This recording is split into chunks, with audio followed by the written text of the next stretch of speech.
Ka disa tregues që bëjnë diferencën e thellë mes një takimi mes njerëzve të lirë të Partisë Demokratike dhe foltoreve të sforcuara të Berishës.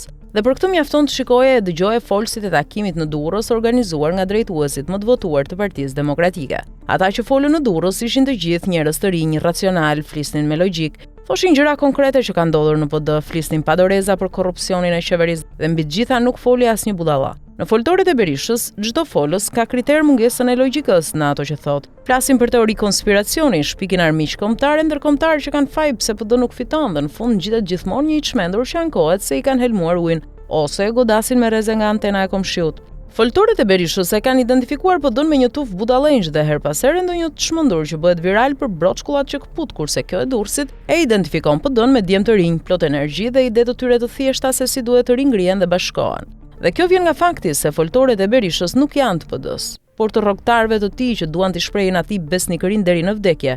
Kurse kjo foltorja e Durrësit duket qartë që është e PD-s dhe e njerëzve që kanë vendosur të mos e tradhtojnë atë, thekson Merobaza në artikullin e tij të dedikuar. Secili prej tyre është vite dritë larg flamurit, Albanës, Palokës, Zhupës apo Gjinit, dhe një sër figurave të degraduara të Shqupit, që identifikohen vetëm si mbajtës uturakut të Berishës. Shenja tjetër pse foltorja e Durrësit është dërmuese për Berishën është pjesëmarrja.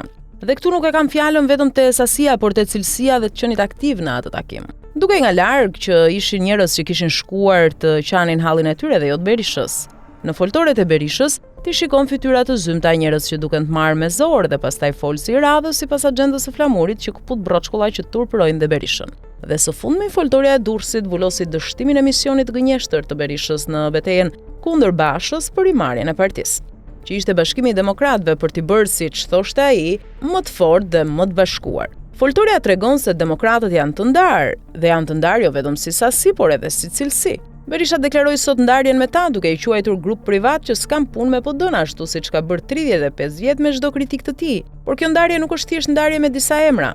Janë ndarë sipas kriterit që vulgu i PD-s, njerëzit e degraduar dhe fytyrat e urryera publike shkojnë e qajnë hallet e Berishës si besnik të tij, ndërsa pjesa tjetër natyrale e PD-s mlidhet në sallat të tjera dhe qan hallet e PD-s.